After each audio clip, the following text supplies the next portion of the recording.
লড়াইয়ের ময়দানে তারা তাদের পর্যুদস্ত লাঞ্ছিত করে দিল এবং দাউদ আল্লাহর সাহায্য নিয়ে জালুতকে হত্যা করল। আল্লাহ তাআলা তাকে দুনিয়ার রাজত্ব দান করলেন এবং তাকে রাজ ক্ষমতা চালানোর কৌশল শিক্ষা দিলেন। আল্লাহ তাআলা তাকে নিজ ইচ্ছা মতো আরো বহু বিষয়ে জ্ঞান দান করলেন। আসলে আল্লাহ তাআলা যদি যুগে যুগে একদল লোককে দিয়ে আর একদল লোককে শায়েস্তা না করতেন, তাহলে এই ভূখণ্ড ফিতনা ফাসাদে ভরে যেত। কিন্তু আল্লাহ তাআলা তা চাননি, কেননা আল্লাহ তাআলা এ সৃষ্টিকুলের উপর বড়ই অনুগ্রহশীল।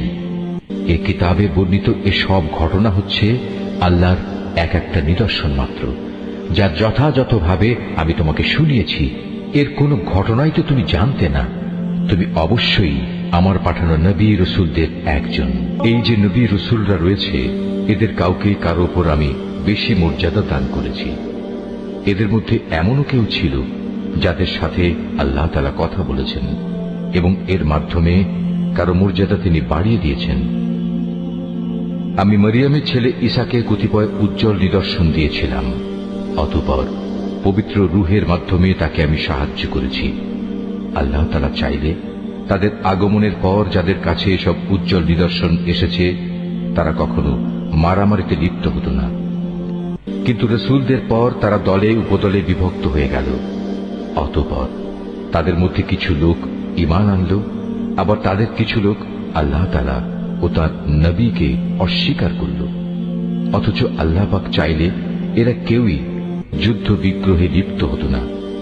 কিন্তু আল্লাহ তাআলা যা চান তাই করেন। হে ঈমানদাররা, তোমরা যারা ঈমান এনেছ, আমার দেয়া ধন সম্পদ থেকে আমার পথে ব্যয় করো সেদিনটি আসার আগে, যেদিন কোনো বেচাকেনা চলবে না, কোন রকম বন্ধুত্ব ভালোবাসাও কাজে আসবে না, না সেদিন কারো কাছ থেকে কোনো সুপারিশ গ্রহণ করা হবে। মূলত এদিনের অস্বীকারীরাই হচ্ছে জালেম। মহান আল্লাহ তাআলা, তিনি ছাড়া দ্বিতীয় কোনো ইলাহ নেই।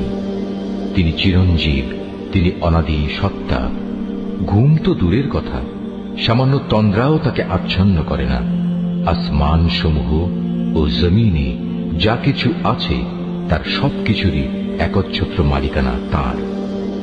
কে এমন আছে যে তার দরবারে বিনা অনুমতিতে সুপারিশ করবে? তাদের বর্তমান ভবিষ্যতের সবকিছুই তিনি জানেন।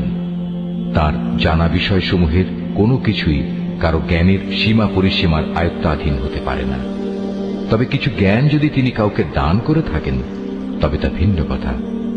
তার বিশাল